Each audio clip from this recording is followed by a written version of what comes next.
Hey, yeah.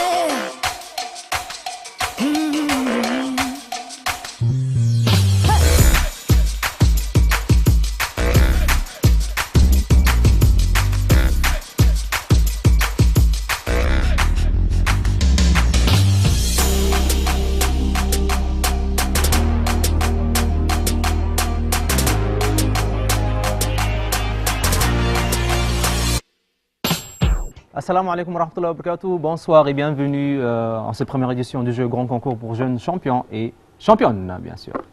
Alors, on a eu un premier match passionnant, un affrontement des plus justes entre le lycée français de Djibouti et le CEM de Dikil. Match qui a vu la victoire du lycée français de Djibouti. Donc, bien sûr, innovation pour Victor. Alors, je le rappelle encore une fois, l'essentiel est de s'amuser. Et bien sûr, le principe de ce grand concours, c'est réviser en s'amusant. Donc, pour certains, peut-être c'est une torture de réviser, mais pour d'autres, ça peut être ludique, ça peut être très amusant, ça peut être aussi très divertissant. Alors, je me tourne vers mes deux candidats du jour pour le match numéro 2, qui cette fois-ci va opposer l'école champion au CEM de Gabod 1. Alors, on commence par l'école champion. Oui, présente-toi.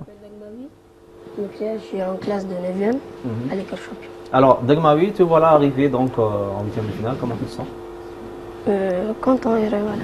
Content, donc tu penses pouvoir passer à la phase suivante? J'espère aussi. Tu l'espères. Eh bien, alors, innovation pour Dagmawi, bien sûr.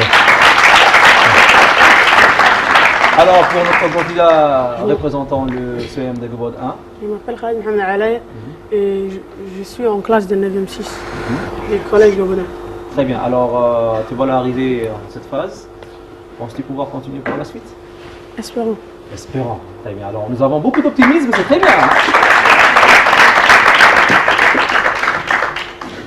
Alors le tirage au sort étant fait, donc les autres candidats sauront à qui ils auront affaire par la suite.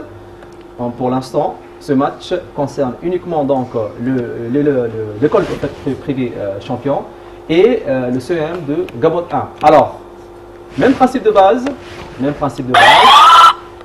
Nous posons une série de questions. Alors nous posons une série de questions et bien sûr, il est très impatient lui. Hein? Non, j'ai essayé. D'accord. Nous posons une série de questions et à l'issue de cela, bien sûr, vous devez répondre. Et attention, donc, comme toujours, vous appuyez sur le buzzer. Et je rappelle encore une fois, notre cher public, nos chers spectateurs, ne soufflez pas les réponses. Alors j'entends des petits murmures à gauche et à droite. Attention.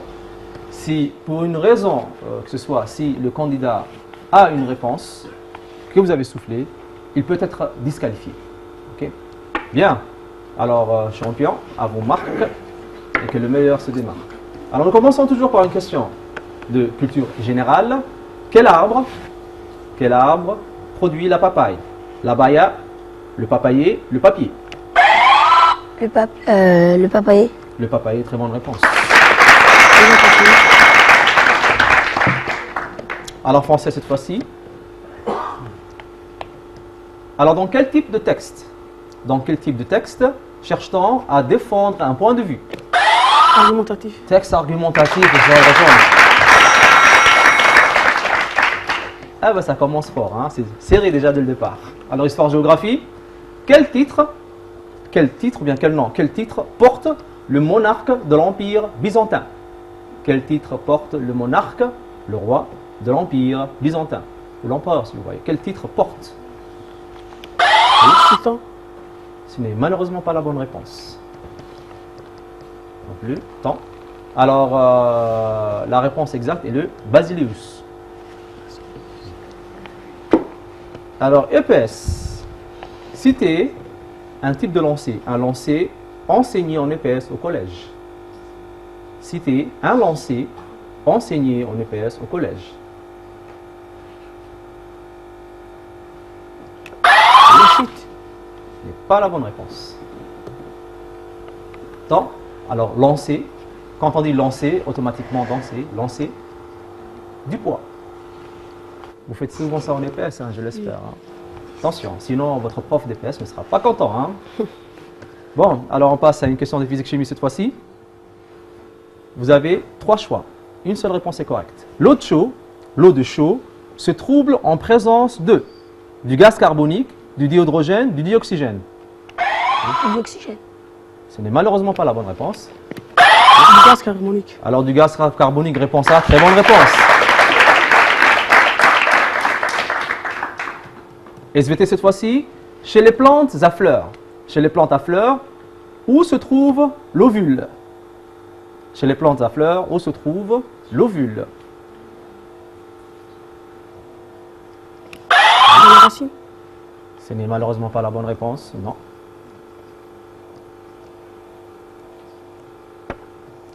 Alors, Sous-sol. non, non plus. Alors dans le pistil. Mathématiques cette fois-ci. Alors écoutez attentivement la question. Une décomposition en facteur premier, une décomposition en facteur premier de 140 est A, 14 fois 10, B, 2 fois 2 fois 5 fois 7, C, 14 fois 7. Réponse A, B ou C? Oui. Ce n'est malheureusement pas la bonne réponse. C'est 14 fois 7. Non plus.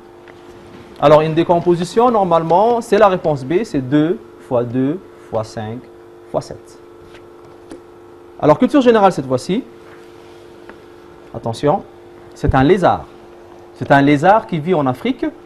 Il peut regarder deux directions à la fois.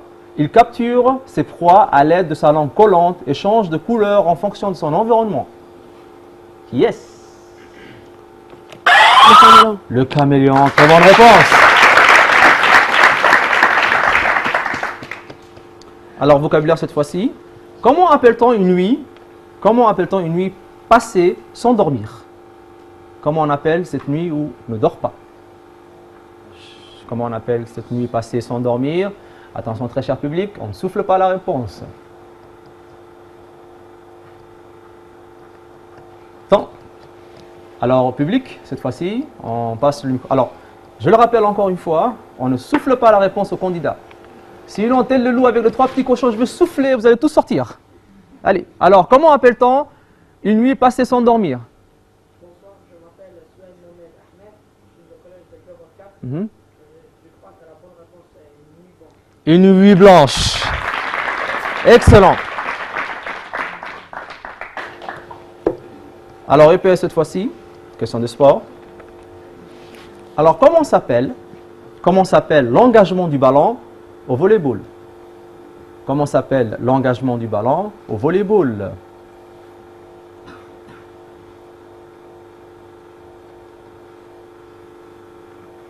Temps. Alors, quand vous commencez un match de volleyball, qu'est-ce que vous faites en premier? Chuter. Oui, on appelle le service. Bien, SVT cette fois-ci. Alors, on a un lieu donné à quoi correspond l'intensité d'un séisme. On a un lieu donné à quoi correspond l'intensité d'un séisme.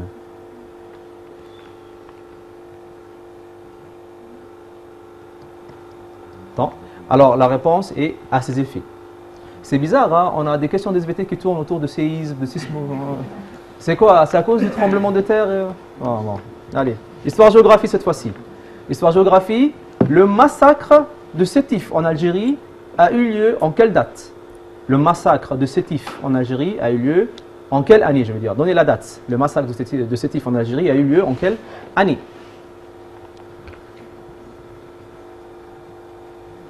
Temps. Alors, le 8 mai 1945. Bien. On passe à une question de mathématiques cette fois-ci. Alors, une imprimante a un débit de 8 pages par minute. En combien de temps imprimera-t-elle un document de 320 pages? Est-ce A, 40 minutes, B, 45 minutes, C, 50 minutes? 45 minutes. Alors, 45 minutes, réponse B, ce n'est malheureusement pas la bonne réponse. Réponse C. Réponse C, non plus. Donc, la bonne réponse est la réponse A, 40 minutes. Alors, culture générale. Une meute désigne un groupe de chèvres, ou bien un groupe d'hommes, un groupe de vaches, ou bien un groupe de chiens. Une meute désigne un groupe de chèvres, d'hommes, de vaches ou de chiens. Oui. Des vaches. Non, ce n'est pas la bonne réponse. De chien. De chien, excellente réponse.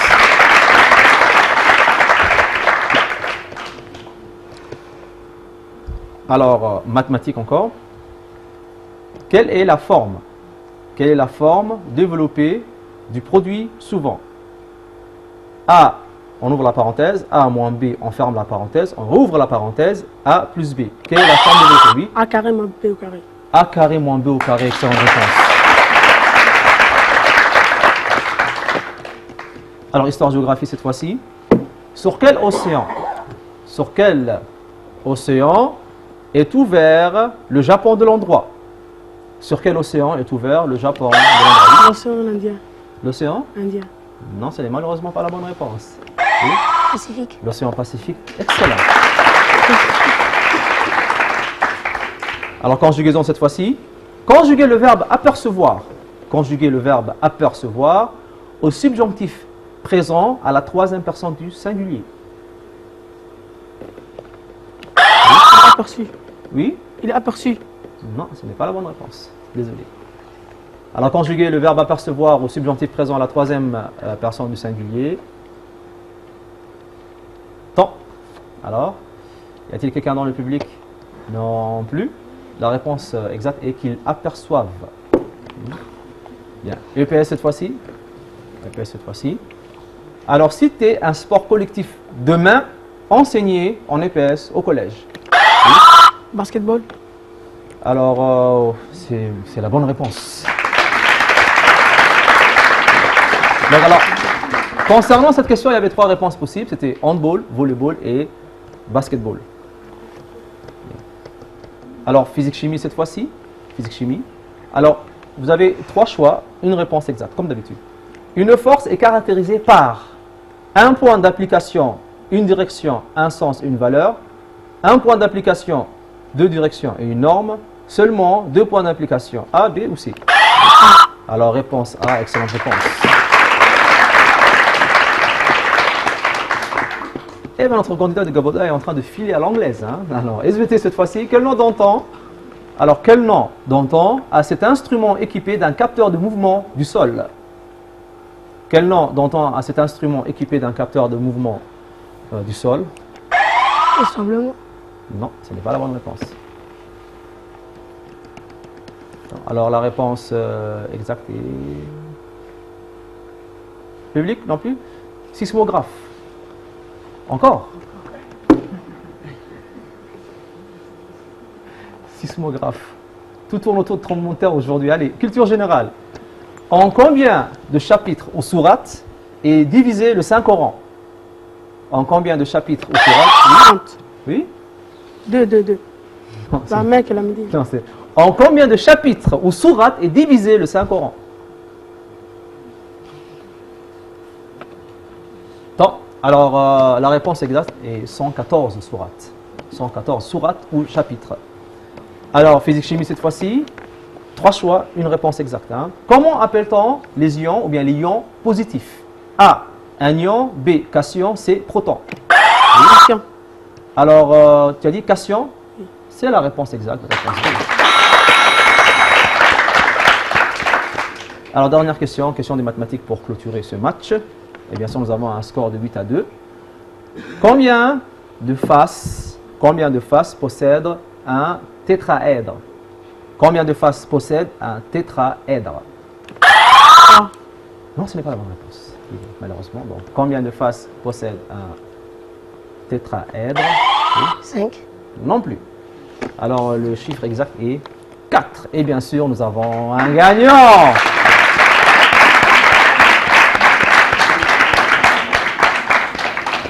Alors, tes impressions, mon petit? Content d'avoir remporté ce match? Heureux. Très heureux.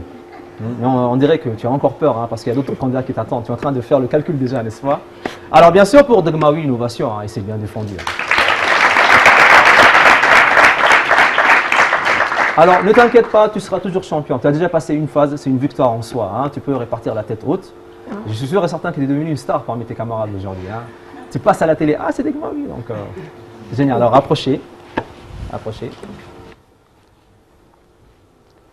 Alors, comme d'habitude, nous rappelons toujours le même principe. C'est un jeu. il s'agit de réviser en s'amusant. Hein. Vous voyez comment ça peut être amusant des fois. Et vous verrez que certaines questions vous paraîtront loufoques, mais bon, c'est le but du jeu. Bah alors, saluez-vous. Donc, très bon match, excellent match d'innovation.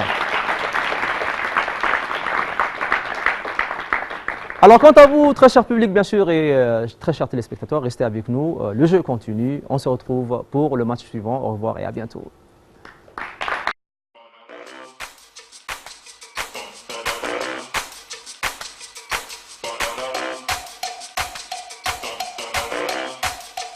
Mm-hmm.